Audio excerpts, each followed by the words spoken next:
Thank you guys for joining us. We'll get started with questions in the room. Any questions, please raise your hand and we'll get the question mic over to you. We'll start with Michelle Kaufman here in the front.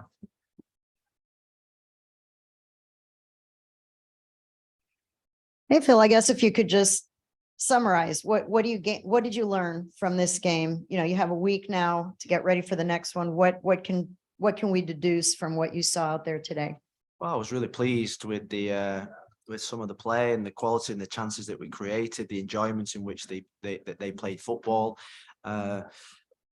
We tried one or two things, but I suppose it was more about I wanted them to play with a little bit of freedom and I wanted them to create chances. At half time, I was really frustrated that we hadn't scored 2 goals, really, and I said to them, I hope you're saving it for next week because the really good chances. There was some fantastic movements. I actually thought in the first half we were really careless in our final third play.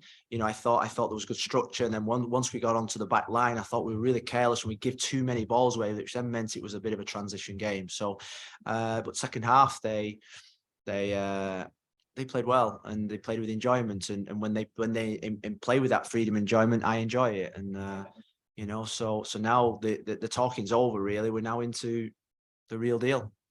Next, well, let's go to Jose and then we'll go back to Michelle. Phil, hi. I wanted to ask you about Negri, not Rodolfo. Negri. Yeah. I know you were waiting for that. I was. Yeah, you were waiting for that, but no. I wanted to ask you about Negri because I would like to understand a little bit more.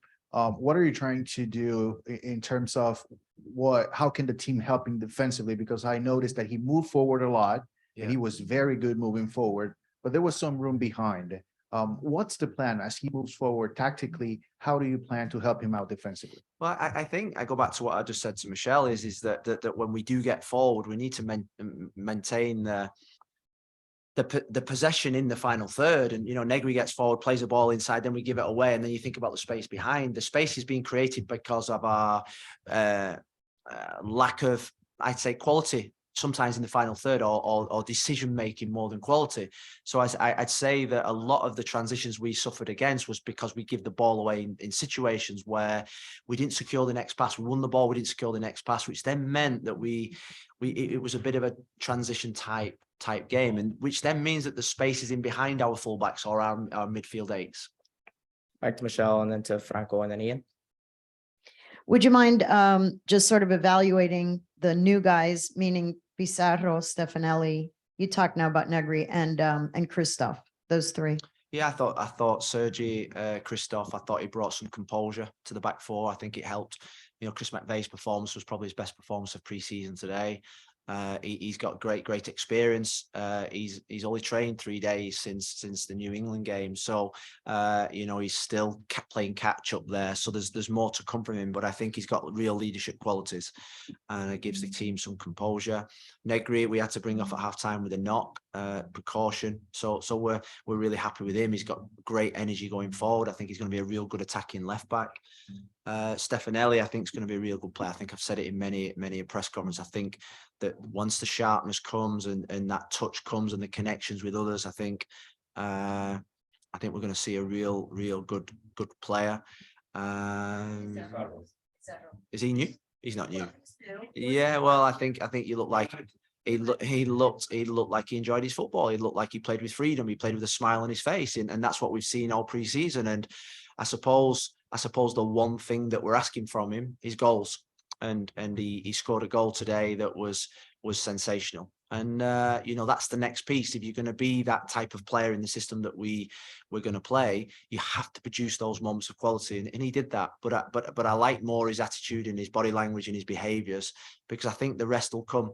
And Joseph, we've just got to be patient with. He's not ready yet. He's a long way off being ready yet. We think it could be another 3 to 4 weeks before he gets up to maximum fitness.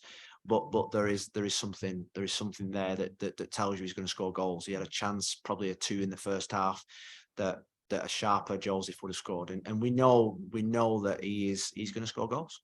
Will he be sharp enough to start in the opening game? Next, we'll go to Franco and then to Ian Hess. Phil, somehow it's been 6 weeks already, but how would you assess or your just overall analysis of preseason and in terms of what you guys have established, what you guys have built for the start of the regular season? I think on February 10th, you said you were still looking for a system for the group. So how would you assess preseason as a whole? Yeah, well, I think I was speaking to Josh before the game, and I think there's still lots of work to do. I don't think we're anywhere near the level that we want to be, but I feel as if probably every MLS team will be at the same level. So we've got a lot of work to do. But players are finding their rhythm, maybe not their rhythm, but they're finding connections and understanding with each other. And I think over the last 10 days, we've put a lot of pressure on them and expectation on them about their levels of performance. We believe that we're getting closer, but we just need to back that up with performances and attitudes now on the pitch. And I think today was a big step forward. Next, we'll go to Ian and then back to Michelle. Thanks, Michael. Phil, when you switch from the 4-4-2 diamond to the 4-2-3-1, it was pretty apparent right away, led to that first goal, that you controlled a lot more of the midfield. You haven't been shy about moving formations in the past. Which one are you preferring heading into the year? Are you feeling better about? And is that control of the midfield so much more important that you could get away with not putting two up top? No, I think in both systems we're going to have two up top. So I think we wanted to experiment a little bit today. We know that the diamond is going to be our number one primary system. I think, but when you play a diamond, everybody has to be at 100% fitness wise. So I think you looked at the Montreal game for 20 minutes, we pressed and we did really well the other night. And then there was a big dip in terms of energy levels. So, we've got to have the flexibility and adaptability to switch between 2 or 3 different systems. But we want to make sure that we create in our own identity. And I think over the last 2 games, I've seen things that really excite me in terms of sort of like the attacking play that could come. Now we just need to recover now. The players have had 6 weeks. They need to be fresh going into next week. And that's where really the talking starts, and you've got to go out there and perform and deliver. Michelle Kaufman. Could you talk about Coco and Bryce Duke? They came in and 1 minute later, they put something together and scored. Can you talk about both of those guys? And Bryce, I mean, you've got a lot of competition at that spot right now. Bryce has been the last 5 days, he's been the best player in the whole football club in training. So he looks something different about him. He looks more mature and he looks ready. Coco's, I think, has probably been the most consistent player in pre-season in terms of the levels of consistency. He's so adaptable in the positions that we've played him in, and I think he's going to be a really important player for us. That concludes today's press conference. Thank you, Phil. Thank you guys for joining us. We'll see you next week ahead of our first match of the season.